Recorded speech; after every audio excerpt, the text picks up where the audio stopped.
anyways, as I was saying, I prepared over the last couple of weeks, and like I said, right here, 26 pages.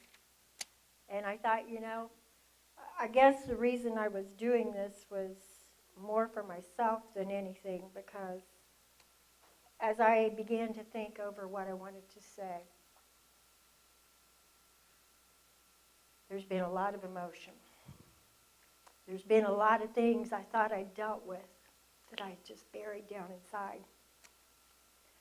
And when those things started coming forward, I had to pray a lot. I had to ask God to forgive me because I hadn't dealt with a lot of it. And I think this testimony is as much for me to free me as it is for you to hear it.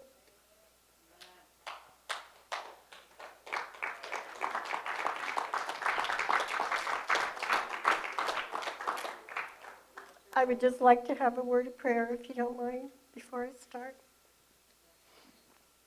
Our most precious Heavenly Father, as I come before you tonight, Lord, I ask that as I begin to open my mouth, that the words that come out of it are from you. Let your words be my words. Let your thoughts be my thoughts, Lord. And let this testimony be for the glory of you, Lord, I pray. I ask you to open the eyes and the ears of the people that are listening. Open their hearts, Father. And don't let them see the person that I'm going to be telling them about, but let them see what you're molding me into, what you're making me into, Father. And Lord, I love you. I love you with all my heart. And I thank you for all you've done. And I ask this in Jesus' precious name. Amen.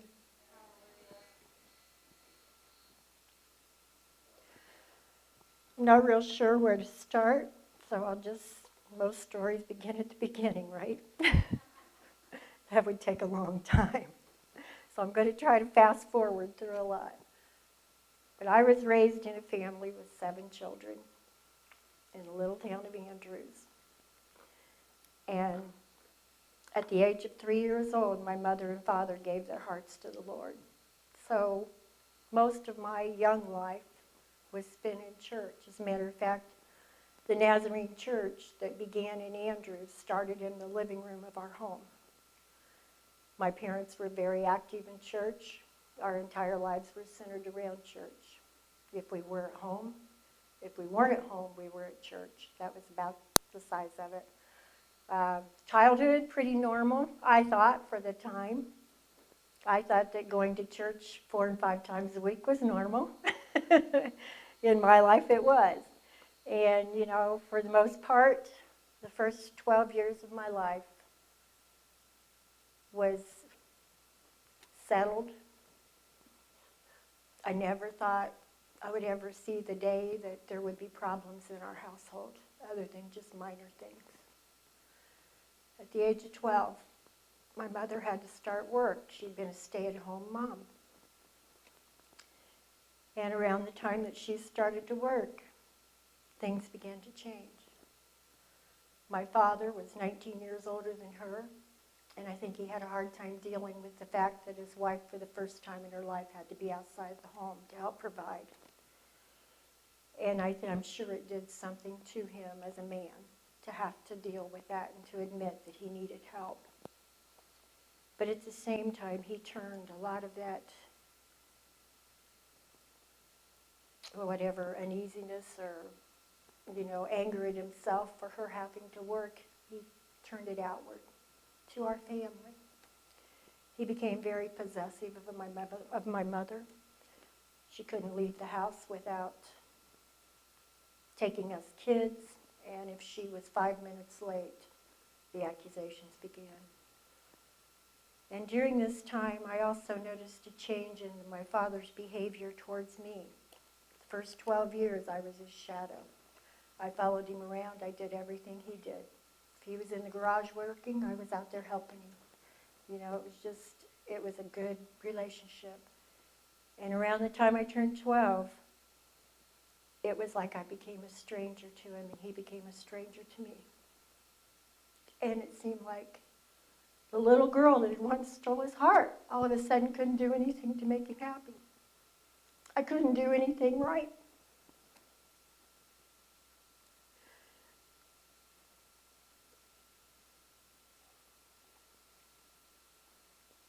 I would go to school, I made good grades, but they weren't good enough.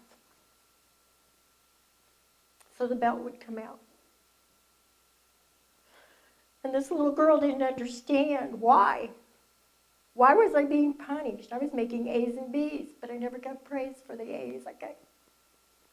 I got told that I wasn't listening, I wasn't paying attention enough. If I had a B minus on my report card, it was bad. And then I got accused of talking to the boys and not paying attention. The boys hadn't even interested me at this time. But you know, something triggered because the more I got accused of it, the more I began to take notice of the boys. And I got beatings. I got several beatings, I'm not going to lie. I went to school with black and blue marks up and down my legs and welts up and down my legs. We'd dress for gym class, and my girlfriends would beg me to go to the office and tell. And I wouldn't do it. Well, one day I got called into the nurse's office and was made to show my arms and my legs to the nurse. And they were going to go speak with my father. I dreaded that more than anything, because I knew that if I was not removed from that house, that there was a lot worse to come. So I begged, I pleaded, and they knew, apparently by my tears, that it was going to be bad. So they promised me that they would not say anything at that time, but if it ever happened again, that they would. Now, I don't know if word got to my father, because that was the last beating I received. But my parents continued to deteriorate as a couple. My father quit going to church. My mother would take us and go, but it was a battle every Sunday morning. It was a battle every Wednesday night. It was a battle every time we left to go to church. There was always a fight that was picked. And Mom would go to church with tears in her eyes, break down and cry. And this is what I grew up with. Now, I'm not saying this to blame my parents for anything. I'm just trying to give you a little bit of maybe the reason I did the things I did. You know, I don't blame them at all. I made my own choices. But at the age of 17, my mother decided she'd had enough. And she told my dad she was leaving. Well, when she left, I begged and pleaded to go with her, because I knew it would be taken out on me if I remained. I had a younger brother and sister. My mother felt like she was escaping for her life, I believe. And she didn't feel like she had anywhere to take myself or my siblings. So my younger brother and sister were left with my dad. But I wouldn't stay. I told her I'd run away if she didn't take me with her. So she took me. And I lived with guilt for many years over the fact that I deserted my brother and my sister.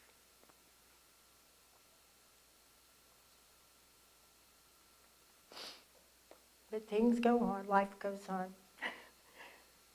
Mom got herself an apartment after a few months. She was staying with my aunt and uncle for a while. When she got her apartment, she more or less informed me that there wasn't room for me.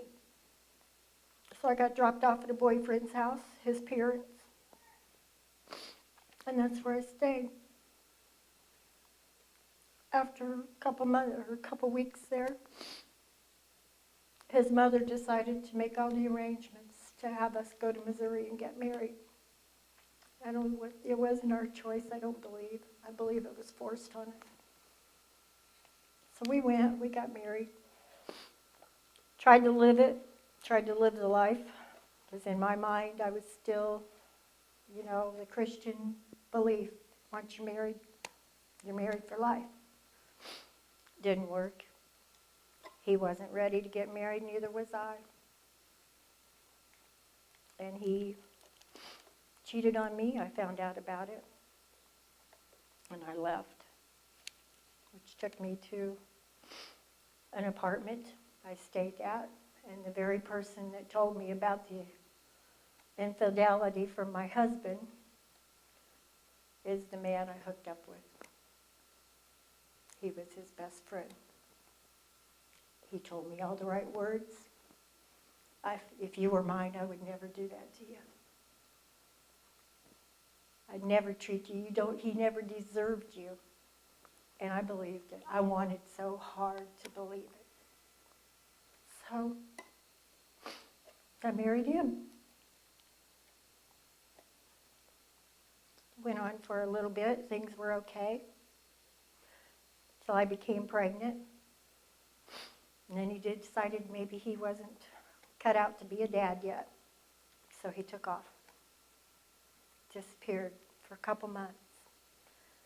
Supposedly, he came to his senses, came back, and told me how much he loved me and that he wanted to be a dad and that he was sorry.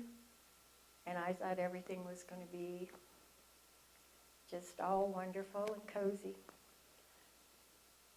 He entered the military, joined the Marines, went through basic training. I had my child. I moved to North Carolina with him. For a while, it was good. But then things started going terribly wrong. He would come home for no apparent reason to me, angry. And the dinner that I had laid down on the table would get turned upside down onto the floor. Started that way, but I was like, well, it was cold. He was upset. I made excuse after excuse after excuse for him. And finally, his rage turned to me, and I became his punching bag. I still had the belief, through it all, that I was destined to be married to him the rest of my life, so I was going to make the best of it. So I made excuses. I lied about how I had bruises, where they came from. And one night, in the bedroom, when he was out on maneuvers, I was laying in my bed. I was not asleep. I know I was not asleep. And all of a sudden, I could look down and see my body laying in the bed. And the next thing I knew, I was surrounded by beautiful lights. I didn't see anything. I didn't see anyone. But I heard a voice just as audible as you can hear me right now, telling me I could stay or I could go. And I knew it had to be God. I just knew it, because where else would this have come from? And I thought I was dreaming, but I could see my body, so I knew I wasn't. And it was like I had the conversation with him through my mind, but it was, I can't leave. I have a son. I can't go. And it was like, that's okay. And I was back in my bed, wide awake, wondering what had just happened. You know, God was trying to get my attention at that time, like he had on several occasions. But I'd strayed so far away from him. I was bitter with him. I was angry with him because my parents were supposed to be married forever. They were not supposed to get a divorce. And I couldn't believe they were going to church. They were doing everything that I thought they should have been doing as a child. And God was allowing this to happen. And I slowly began turning away. And as I did, I just kept stepping further and further off that path that I was on until I lost my way. Well, I was married for 8 years. I went from North Carolina back to Indiana. Same scenario. I'm not going to bore you with all the details, but it'd be good for a while, and then it would get bad again. And then I went to Arizona, new beginning. We're going to go to Phoenix, and life's going to be great. So I got out there, and for a while, life was pretty good. But then it started over. He lost his job. We were without a home. We lost our home. We lived in a van. By this time, I had 4 children. It's a little hard to live in a van with 4 kids.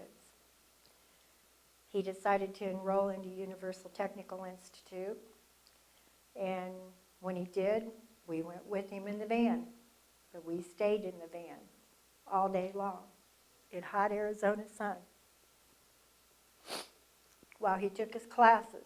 Then we'd leave, go to the park, take the kids, let them run around, get some energy off of them, go back to that parking lot at night and sleep, set an alarm clock so he could be up and in his classes the next day. That went on for a couple months. We did pretty good hiding from security there. We knew when they came around. Well, one day they came around at a different time and found us and told us we couldn't do it anymore. Through the help of my father-in-law, we got another place to live. I got a job, and I began working. Well, he was still going to school, so that was his excuse for not having a job. Well, he informed me about 2 weeks before time for him to graduate that we were moving to Odessa, Texas. Just going to pick up and go. No job, no nothing. He had been told it was a good place to go once you left the school to find a job. So I was pretty upset because I had established myself pretty good in my job. I had friends. I felt some stability coming back into my life. And here it was about to all be yanked away from me again. And so the day before he was to graduate, I got the nerve to sit down and try to talk to him. And I told him, I said, I will support the move to Texas if you will agree to go ahead of us. Find a job, get a place to live. Let me continue to work here and be with my kids here where we have a home, and then I'll join you. I thought it was a good plan. He didn't. And it pursued into a very big fight. He ended up throwing me to the ground, kicking me, punching me, and telling me I had no choice but to go and quit my job. So I gathered myself up, tried to make myself look as presentable as I could. By this time I had 2 black eyes, and I had bruises from my shoulder to my elbow. I dressed in a long-sleeve shirt, sunglasses, went in, put on my best face, and told my boss I couldn't stay, that we were moving. And the man studied me as I was talking to him. And he let me talk, but when I got done, he walked over to me and removed my sunglasses from my face. And he said, "What happened?" So I broke down and I told him. He took me by the hand and walked me over to the women's bathroom, had somebody stand there with the door open, and he walked me in front of the mirror and stood me there, and he said, "I want you to look at yourself." He said, "Are you going to move to a place that you have no one?" He said, "How many more times, Rita, before somebody's going to find you either in a hospital or lying dead somewhere?" And that man, I feel like God sent him to me to make me realize I couldn't change this person no matter what I tried to do. And I was fooling myself into thinking I could. So he talked with me, and I agreed that he was right, and I couldn't go back home. So I took my children. They called the place. The factory helped me that I worked at. They called the place and found a place where I could put my kids in a safe house. I took my kids to the safe house. I took myself down to the worst part of Phoenix there is. The only reason I went there, because he wouldn't think I had the guts to go there. He wouldn't look for me there. So I went into a hotel where you rented by the night or the hour or the week or whatever you wanted. And I stayed there and had someone pick me up, bring me to work, drop me off behind the gate at the loading dock and let me in the doors that way so he wouldn't know I was there. They covered for me. We made it appear that I had left Arizona, but he soon found out I wasn't and came to the factory and caused a big scene. Well, to shorten that up, I never did go back to him. I got my divorce and came back to Indiana. I got here and I got a job and I was working for a while. And then I met a man by the name of Mike Marchand. And we were both looking for a job. Well, I'd gotten a job. He was still looking. And we kind of got to talking, went out to eat, and hit it off pretty good. Well, after a while, we got married. But problem there, again, the world was in the way. We both liked to party. We both liked to go out every weekend and dance and live it up. And in doing that, we ruined our marriage. We destroyed the love at the time that we felt and replaced it with things that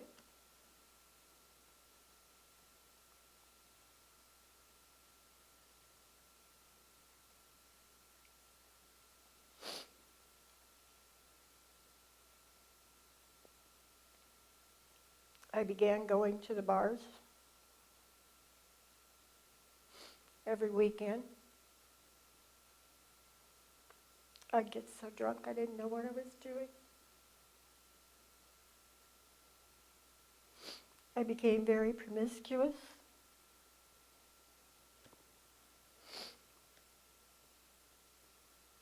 I was unfaithful to my husband.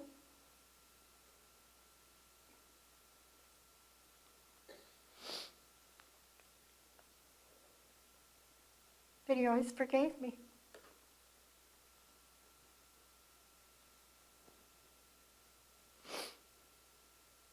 And somehow, along the line, I convinced myself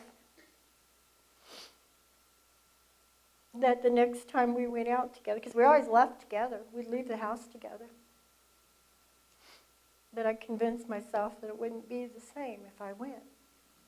We'd stay home for like a couple weeks at a time, not go anywhere. Things would be good. And then we'd get that urge. We'd go. I'd get drunk. I wouldn't come home. He'd go home by himself.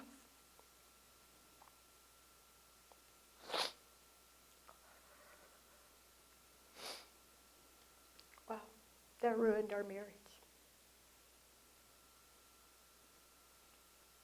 He was the love of my life. And I watched him walk away.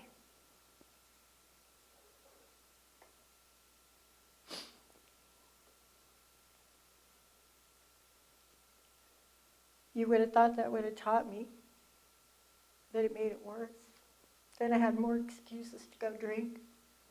I had more excuses to sit around and get high because I started smoking pot, doing mescaline. I looked for any reason, any excuse that I could have to justify what I was doing. And in the process, I was destroying my very soul and didn't even realize it. God came to me many times, and I hear his voice, but I learned how to ignore it. And it seemed like after a while, I stopped hearing it.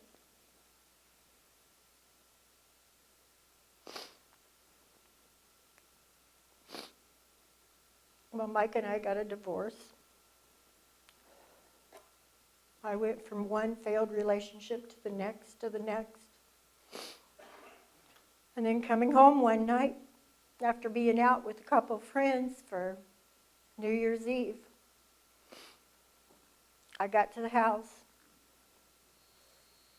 A friend dropped me off. Well, earlier that night, there had been a gentleman. I use that term loosely. There had been a man in the bar that would not leave me alone. And being with friends, I was pretty rude to him because he wouldn't take I wouldn't listen to his advances and he wouldn't take no for an answer. So that night, one of our friends was giving us all a ride home. I was the last stop. And as we were approaching my house, he saw someone he thought was behind my car. And so he decided that he had better get out and check around the yard and stuff to make sure I was okay. He got out, walked up to the house, went in with me, checked behind the doors, checked closets, everything. It was empty. So we sort of laughed about it, just being, overcautious. I went outside, told him good night, watched him drive away, turned to go back in my house, and I was hit over the head.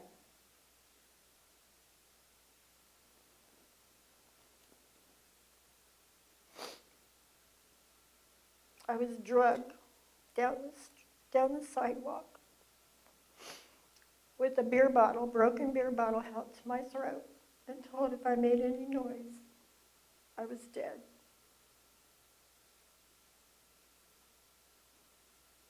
I was drugged into a building where I was raped and was told that if anything came of it, if it was told, that they would come back after me. I was told I wasn't the first and I wouldn't be the last.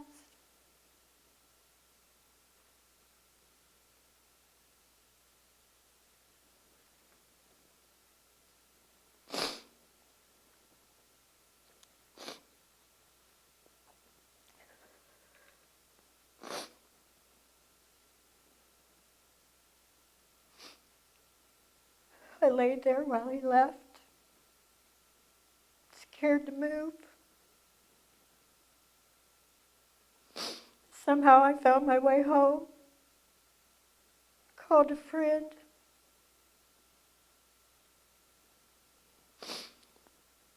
She called a sister of mine, and they told me I needed to go to the hospital. I went out to the hospital, had the rape kit done on me, gave my police report.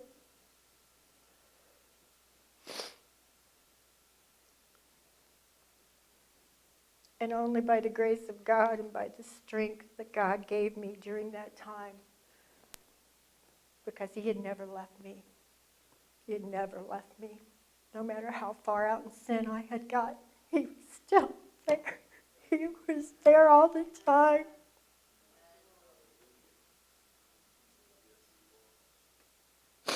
But I knew I had to go through with getting this person thrown in jail because I did not want it to happen to anybody else.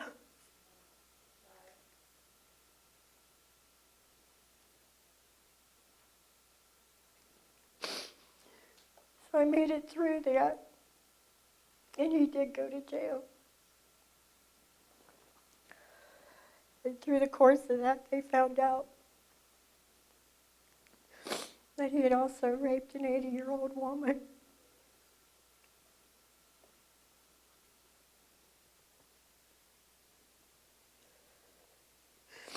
Now my whole point in this story is, as I said, God never left me one time. He knew, for whatever reason, that I was being so stubborn. I was like the children of Israel. Every single time he made things right and did things for me, I promised him I would live for him, and I'd turn right around and break that promise. Every single time.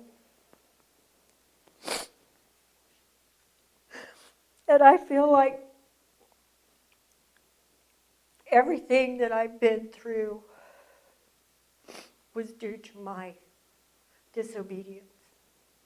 It was due to my not wanting anybody, even God, to tell me how to live. I thought I could do it for myself. And look what I did. Every time the mess got worse. Every time I went a little lower. And I'll tell you, you would have thought that that would have been my turning point.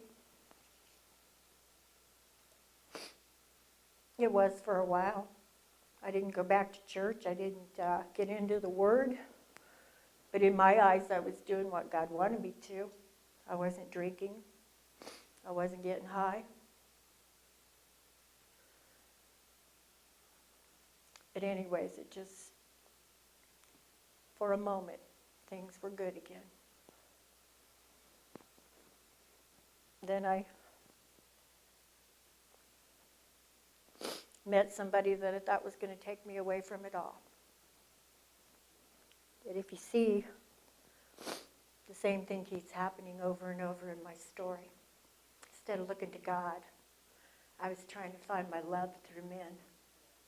I was trying to define myself through the love of a man. Someone who's human, who was no more perfect than I was. And every time it was failing. It was a failing love. It was not a good love. And I went for 13 years with this man, bought houses together, went into business with him, worked construction with him for years. We had our own business with the promise always of someday we'll get married. Well, when I got with him, I didn't realize the problems he had. Talk about out of the frying pan into the fire. Other ones I was with were, we drank, we did things like that. But he introduced me to a whole new world. He was in an upper echelon of society. He had money. He come from family that had money. But he was no different than the rest. The alcohol he drank was a little more expensive. The cocaine that he snorted was a little more expensive. But I got right in it and started doing it. So my life consisted of going to work during the week, pretending to be the good, upstanding citizen. On weekends, I was a warrior. I was drinking. I was getting high. And I was so miserable. I moved to Columbia City, out in the country, and thought things might get better. I started throwing myself into gardening, doing things around the yard, and trying to straighten myself up. Well, that did work. I quit drinking, I quit smoking, I quit snorting coke. But he didn't. So my life was the life of getting up in the morning, going to work, coming home, watching him go out to the pole barn, drink his beer, smoke his pot, come in so sloppy drunk he didn't know what he was doing, fall down in bed and go to sleep, and it was the same thing the next day and the next and the next. And I got to finding myself sitting in the computer room, crying over every sad song I knew, listening, just playing song after song after song, and just crying, and crying out to God. Why? Why is this happening to me? Why can't I find happiness? I didn't want to hear the answers he had. And I continued to push it away. Finally, one day, I was to the point of just didn't know what I was going to do. And I got a message on the computer. And the message said, "Did you marry me on July 4th in Roanoke, Indiana?" And the funny thing was, I'd been talking to my sister a week before about Mike. And I told her, I said, you know, if he'd ever quit drinking, we would have made it. If he'd have just straightened up, you know, it was all on him, it wasn't me. If he would have just done it, I would have been strong in it. I kept telling myself that. So I thought my sister was playing a cute little joke on me. Well, I sent her back some smart aleck answer, you know, and just said, yeah, funny, ha-ha, you know, give me details. So I got details. He told me who was there, who married us, who stood up with us, everything about the day.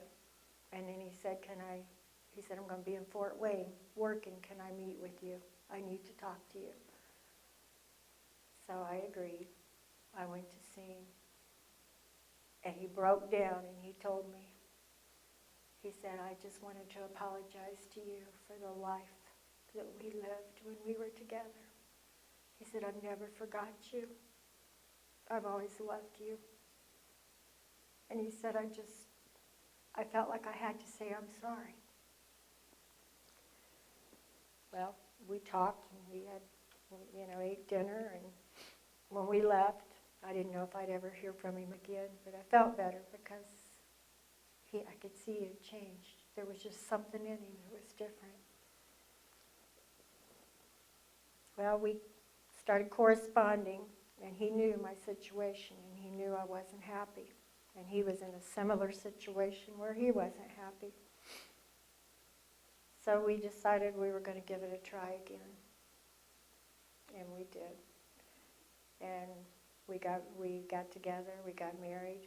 We moved back to up here where he was in Terre Haute. We moved up here.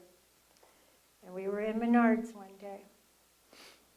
And all of a sudden, here comes an old preacher that I had known.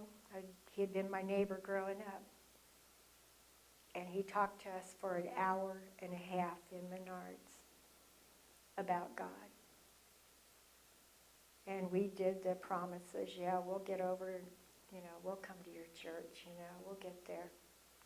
And we were touched by what was said, but even then, we still was not quite ready. And so this was in the fall of the year. A couple weeks passed, and it was Halloween, and I'd been given tickets out to Hell's Maze out in that Union Church at the time. And I thought, I was a big Halloween fan. This will be fun, let's go. So I took my daughter and we went. It wasn't what I was expecting. I went into this cornfield. At the beginning of the cornfield, there was ambulances and police cars with sirens going and lights going, and people carrying stretchers over and putting them in the ambulance. And as I walked into the cornfield, it took me around to different scenes. And the first scene was some kids sitting on the tailgate of a car, and they were talking about someone that had died. And it was a boy and a girl. And they were sitting there discussing those kids' lives. And through the course of the conversation, you understood that it was the boy had been drinking and hit a tree and killed them both. So anyways, then we go to the next one. The next scene is a closed casket with a picture of the boy on it. And they didn't give you anything, just music playing. And you just stood there for a while. And then you went to the next scene. The next scene was the girl. And it was the same thing, a closed casket, and people standing around talking about her life. She was a Christian girl. And they were discussing whether or not she had made it to heaven. The next scene we went to, you walked in and it was pitch black, and all of a sudden, lights came up that were like flames shooting up all over the place. And here comes this boy walking out. And in the middle of that those flames, he's looking around and he's calling out to family members and to the girl, trying to figure out where he's at. And the next thing you see are demons coming from all over, out to pull him into that darkness. And he realizes he's in hell. You know, it quit being a skit to me. It became reality.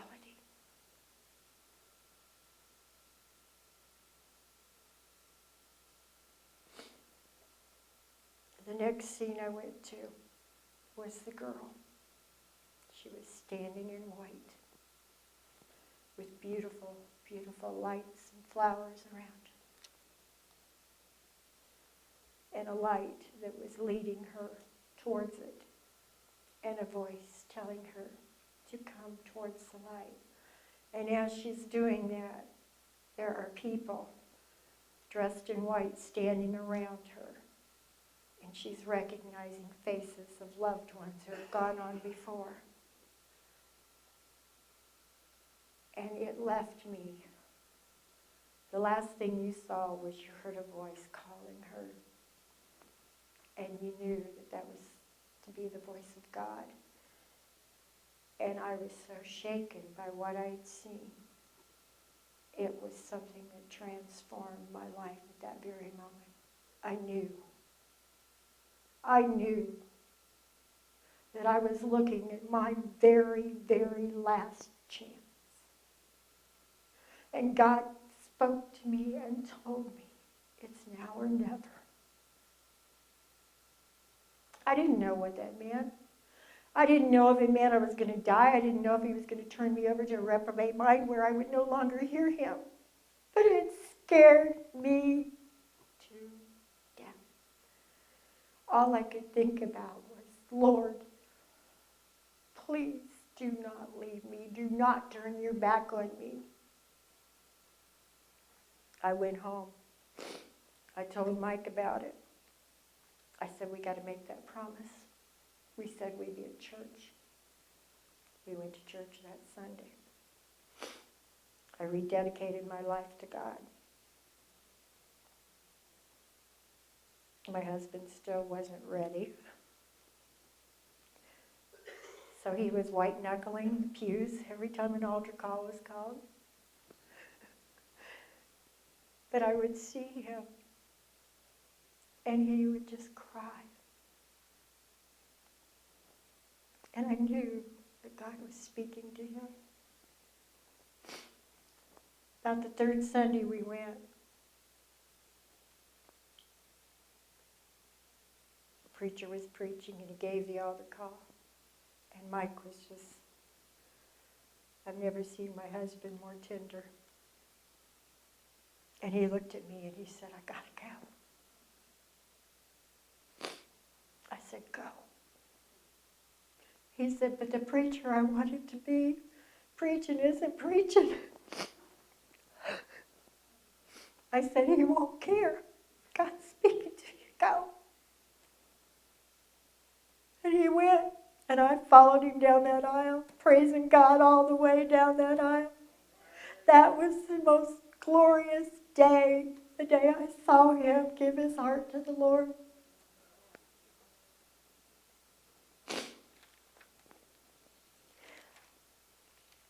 And I just, from that day on, we've been in church. We've served the Lord. But you know, we were there for a few years. And I felt God saying, move. And this time I listened. He told me there was more. There was more than what I was getting. I didn't feel like I was getting fed anymore. And I needed to be fed. And it was hard. It was hard to say goodbye. It was hard to explain my reasons for going. But he led me here. And I'm so thankful that he did, because I'll tell you what, I have grown. I know I've grown so much in the time I've been here. And I don't want to quit growing. I give myself to you, Lord.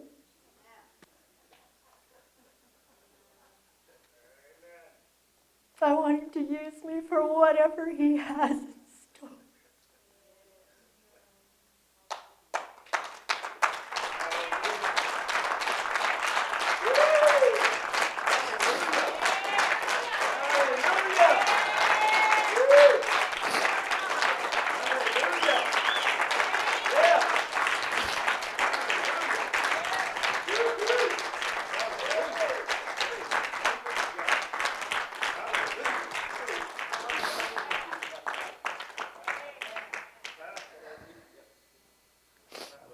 You got the short and condensed version. I probably didn't seem like that, maybe, but like I said, there's 26 pages here.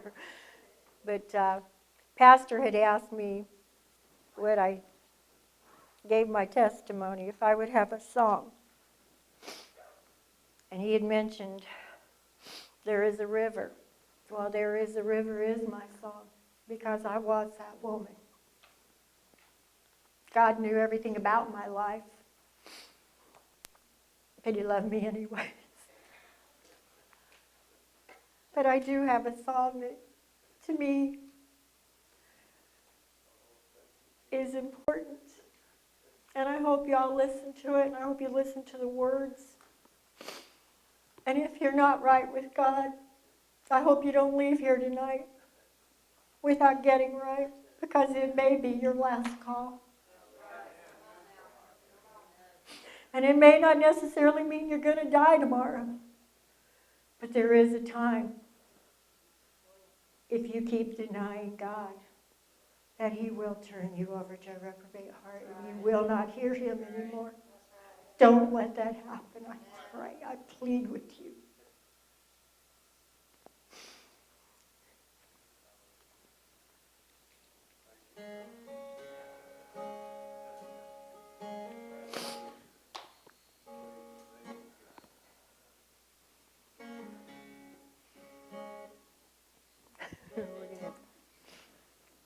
Turn it off. I stood in the courtroom. The judge turned his head. It looks like you're guilty. Now what do you say? I spoke up, Your Honor. I have no defense. And that's when mercy walked in. Mercy walked in and pleaded my case. Called to the stand God's saving grace. The blood was presented that covered my sins, forgiven when mercy walked in. I stood there in wonder. How could it be that someone so guilty had just been set free? My chains were broken. I felt born again the moment that mercy walked in. Oh, mercy walked in and pleaded my case.